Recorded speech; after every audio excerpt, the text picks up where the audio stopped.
यहाँ पर सियासत गर्मा गई है। पक्ष विपक्ष में वार पलटवार शुरू हो गया है। बीजेपी प्रदेश अध्यक्ष दीपक प्रकाश ने सीएम के कफन वाले बयान को दुर्भाग्यपूर्ण बताया है, तो वहीं जेएमएम के महासचिव विनोद पांडे ने पलटवार किया और कहा कि बीजेपी आपदा में भी अवसर तलाश रही है। हमारी सरकार इलाज से लेकर दाह संस्कार तक की जिम्मेवारी उठा रही है। हेमंत सोरेन जी का एक निर्णय आया है, सरकार का निर्णय आया है कि झारखंड में हम कफन की व्यवस्था करेंगे।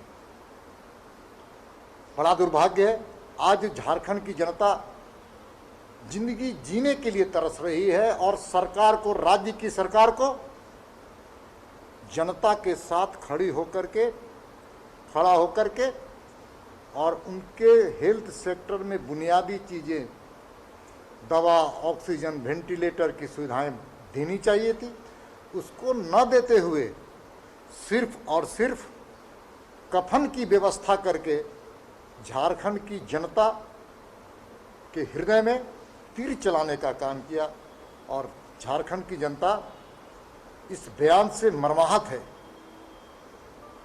झारखंड की जनता आज जीने के लिए संघर्ष कर रही है, तो दूसरे तरफ राज्य की सरकार कफन की व्यवस्था कर रही है। इस देश के प्रधानमंत्री लगातार ये बोलते हैं कि आपदा में अवसर को तलाश कीजिए, तो भारतीय जनता पार्टी का अगर बस चले तो मैं समझता हूं कि ये कफन का कारोबार भी किसी देश के बड़े उद्योगपति के हाथ में ये सौंप दें। सरकार की भावना को समझना चाहिए। सभी को मालूम है कि इस राज्य में कपड़े की जो दुकानें हैं वो बंद है। लोगों को जो ज़रूरी चीज़ें हैं, अगर किसी के यहाँ किसी की मृत्यु हो जाती है तो जो ज़रूरी चीज़ है उसमें कफन भी है, वो उपलब्ध नहीं हो पा रहा है।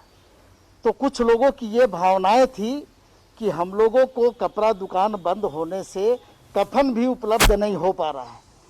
तो सरकार ने संवेदनशीलता दिखाते हुए ये बातें कही कि जिस तरह से हम दाह संस्कार के लिए सारी चीज़ें आपको व्यवस्था कर रहे हैं, चाहे वो लकड़ी हो, चाहे एम्बुलेंस हो, चाहे कफन हो, वो भी सरकार आपको मुहैया कराएगी।